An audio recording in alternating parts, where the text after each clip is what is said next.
నీటి ద్రోహంపై జవాబు చెప్పలేక సీఎం రేవంత్ రెడ్డి నికృష్టపు మాటలు మాట్లాడారంటూ బీఆర్ఎస్ వర్కింగ్ ప్రెసిడెంట్ కేటీఆర్ విమర్శించారు. సీఎం రేవంత్ రెడ్డికి కౌంటర్ ఇచ్చారు ఆయన.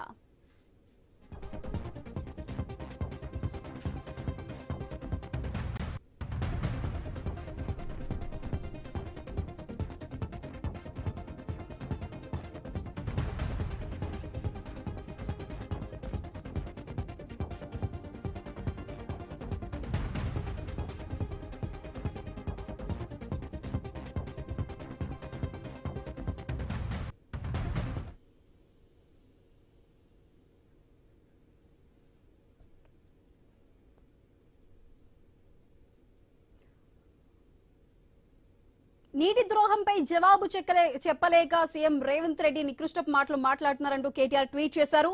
జల హక్కులను కాపాడటం చేతకాని దద్దమ్మ పెద్ద నోరేసుకుని అహంకారంతో అరుస్తున్నావా అంటున్నారు. పాలమూరు ప్రాజెక్టు గొంతు కోసి సొంత జిల్లాని దగా చేస్తున్నది చాలక దగుల్బాజీ కూతలు కూస్తున్నావా? తెలంగాణ సోయలేని రాష్ట్ర ప్రయోజనాలను రక్షించలేని కోవత్ బతుకునిది. అడ్డంగా దొరికిపోవటం, ఆగమాగం కావటం, అడ్డదిడ్డంగా వాగటం నీకు అలవాటే కదా. నీటి హక్కులపై రాజీ పడ్డ నీ నిర్వాకాన్ని బయటపెడితే తట్టుకోలేక చిల్లర డైలాగ్లతో చిందులు తొక్కుతున్నావు. విధ్వంసక పాలనతో ప్రజలను చావగొడుతున్నావు. వికృత మనస్తత్వంతో చావులు కోరుతున్నావు. సభ్యత సంస్కారం లేని నీచమైన నీ వాగుడిని చూసి జనం చీదరించుకుంటున్నా, చీకొడుతున్నా ఇంకా మారవా? పట్టపగలు నోట్ల కట్టలతో దొరికిపోయిన ఓటుకు నోటు దొంగవు నువ్వు. అదే నీ స్థాయి. పనికి మాలిన శబదాలు చేయటం, పత్తా లేకుండా పారిపోవటం నీకు వెన్నతో పెట్టిన విద్య. శాసనసభలో, జనసభలో ప్రతి చోట కాంగ్రెస్ జలద్రోహాన్ని ఎండగడతాం. పోరాడి సాధించుకున్న స్వరాష్ట్రానికి నష్టం జరుగుతుంటే చూస్తూ ఊరుకోం. పౌరుషం గల్ల బిడ్డలం ప్రశ్నిస్తామంటూ కేటీఆర్ ట్వీట్ చేశారు.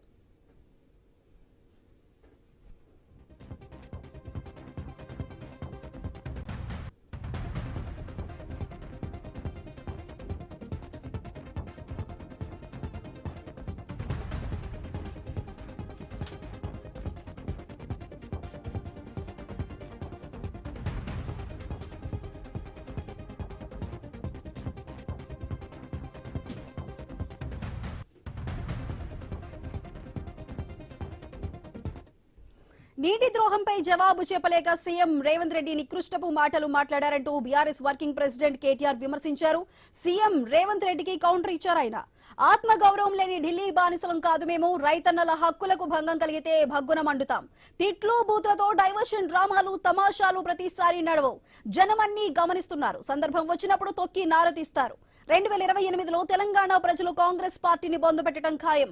మళ్ళా 100 ఏండ్ల దాకా పుట్టగతులు లేకుండా పాతుపెట్టడం తథ్యమంటూ కాస్త స్ట్రాంగ్ గానే కౌంటర్ ఇచ్చారు కేటీఆర్.